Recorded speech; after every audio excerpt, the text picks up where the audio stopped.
टाईमला हे चाललाय, ऑल टाईम जातोय ऑल टाईम जातोय असं संकेत दिसायला लागलेले आहेत. त्यासाठी आपण अभ्यास करण्याच्या दृष्टीने हा व्हिडिओ बनवतोय. बाय सेलिंग रेकमेंडेशन काही नाही आहे. तर आपण जस्ट अभ्यास करूयात. आता आपण आहोत विकली टाईम फ्रेममध्ये. आपण डेली पासून सुरुवात करणार आहे. डेली स्टॉकमध्ये डेली निफ्टीच्या चार्टमध्ये एक खूप मोठी अशी रेंज बनलेली तुम्हाला दिसत असणार आहे. ती रेंज मी ड्रॉ केलेली आहे.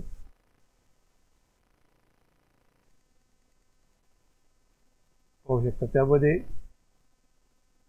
आता ऑल टाईम व्हायला मार्केट जायला थोडंसं बाकी असताना जवळजवळ 26,000पर्यंत 26,000च्या वरती मार्केट गेलेलं होतं. जर पुढे थोडं प्रॉफिट बुकिंग आलेलं तुम्ही पाहू शकता इथं.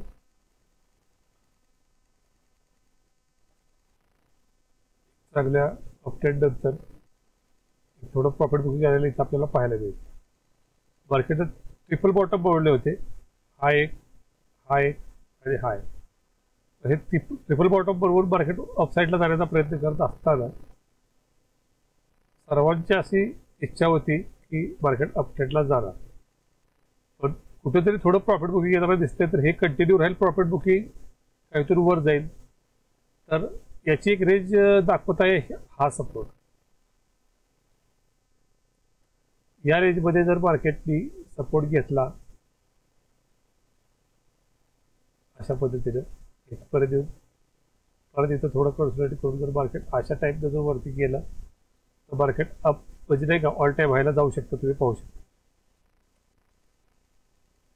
कारण मार्केटमध्ये एक रेंज बनत आहे प्रत्येक वेळी. तुम्ही आता हे डेलीला पाहताय तर अशी रेंज बनलेली आहे. तुम्ही विकलीला पाहत असाल तुम्हाला वेगळ्या टाईपनं थोडं ॲनालिसिस करता येईल आपल्याला. अजून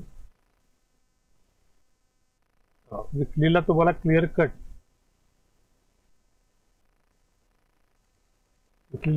कट मध्ये इथं एक पिन बार बनलेला दिसून येत असेल. होऊ शकतं.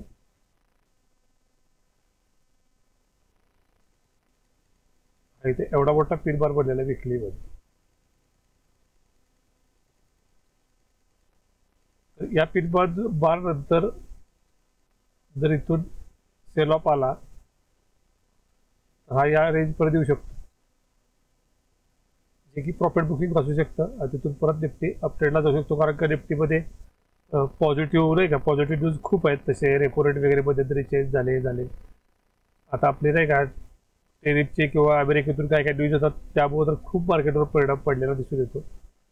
त्यामुळं पण खूप ऑल टाईम हाय खूप वेळा जातं मार्केट ऑल टाईम हाय देत नाही आहे.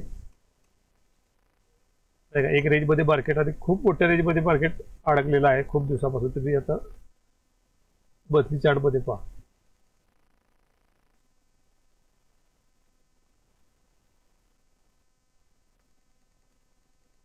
एक रेंज मार्केटने बनवताना दिसते बघा कम्प्लीट.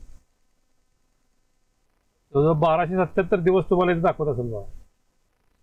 एका महिन्याची एक कॅन्डल आहे. त्या दृष्टिकोनातून हे एवढे दिवस मार्केटने इथे या रेंजमध्ये खाल्ल्यानंतर आता इथून ब्रेकआउट दिला तर मार्केट ऑल टाईम हाय करून वरती अजून एक रेंज देऊ शकतं. चांगलीच रॅली देऊ शकतं जर याच्यावर गेलं तर. त्याचं कारण असं आहे की मार्केटनं प्रत्येक वेळी एक रेंज बनवल्यानंतर एक चांगली अप ट्रेंडची मूव दिलेली आहे. तुम्ही अजून खालच्या साईडला पण बघू शकता. निफ्टीनं पहिलेपासून जर पाहायला गेला तुम्ही तर असे एक स्टेप बनवत एक असा बॉक्स बनवत एक कन्सोलिडेशन फेस बनवत एक अपडेट दिलेला आहे. दुसरा फेस बनवला परत अपडेट दिलेला आहे. प्रत्येक वेळी त्याचं अपडेटचं नाही का प्रॉफिट बुकिंग घेऊन परत किंवा इथं कोविड आला होता त्यानंतर खूप चांगली रॅली दिली मार्केटनं.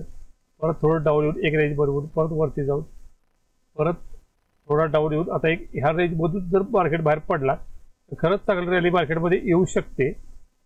असं खूप अभ्यासकांचं किंवा बरेच जणांचं मत असताना आत्ता नेमकं तुम्ही पाहायला गेला तर डेलीला किंवा विकलीला प्रॉफिट बुकिंग आपल्याला पाहायला मिळते. पिन बार पाहायला मिळते. तर अशा पद्धतीनं आत्ताची कंडिशन असताना मार्केटमध्ये थोडंसं प्रॉफिट बुकिंग येऊ शकतं. हे एक माझा ॲनालिसिस आहे. दुसरं म्हणजे थोडाफार सपोर्ट घेऊन मार्केट ऑल टाईमला हायला जाऊ शकतं. थोडं प्रॉफिट बुकिंग येऊ शकतं त्याचं अनेक कारण तुम्हाला असं आहे. तुम्हाला मी निफ्टीचा पी रेशो दाखवतो. हा चार्ट आहे मित्रांनो निफ्टीच्या पीई रेशोचा चार्ट.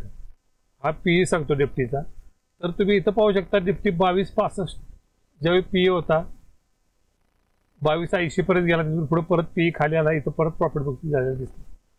तिथून पुढे परत ज्यावेळी मार्केट दुसऱ्यांदा गेलं 22.97ला त्या दरम्यान पण परत प्रॉफिट बुकिंग झालेलं दिसलं आपल्याला. आणि आत्ता पीई रेशो आपला आहे 22.65 ते 22.67च्या आसपास. मग इथून थोडंफार प्रॉफिट बुकिंग येऊन या टायमाला मार्केट वर जाऊ शकतं. पण या लेवलवरून डायरेक्ट जाईल असं मला वाटत नाहीये. कारण तुम्ही पाहू शकता की मार्केटमध्ये खूप चांगली रॅली आलेली आहे. ही जी रॅली इथून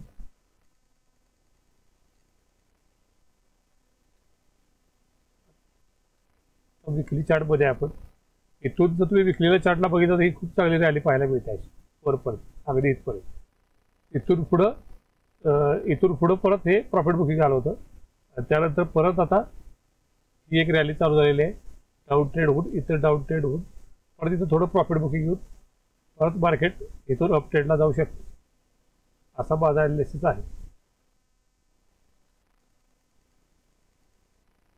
तुम्ही तुमच्या ॲनालिसिस प्रमाणे तुम्ही पण तुमच्या अभ्यासानुसार इन्व्हेस्टमेंट करू शकता. तुमचे जर कुठले चार्ट असतील ॲनालिसिस करायचे काही शेअर्स असतील तुम्ही मला कमेंट बॉक्समध्ये शेअर करू शकता. मी त्याबद्दल सुद्धा व्हिडिओ बनवत जाईल. आणि आपला जवळजवळ आता हा जो व्हिडिओ आहे जवळजवळ 1 वर्षानंतर आत्ता मी बनवतो. कारण का मध्यंतरी व्हिडिओ बनवलेलेच नाही आहेत. तुमचा सपोर्ट पण हवा आहे. त्यासाठी तुमचा सपोर्ट असेल तर मी रोज व्हिडिओ बनवेन. त्यासाठी चॅनलला सबस्क्राईब करा, शेअर करा आणि वेट करा. मार्केटला वॉच करा. कारण का मार्केटमध्ये या रेंजपासून एक प्रॉफिट बुकिंग चांगली मागच्या वेळी आलेली होती. त्यामुळे हा जो आहे हा सप्लाय झोन आहे. डिमांड झोन नाही आहे आत्ता मार्केट. डिमांड झोन हा आहे. इथे एक रेंज बनते अशी डिमांड झोनची.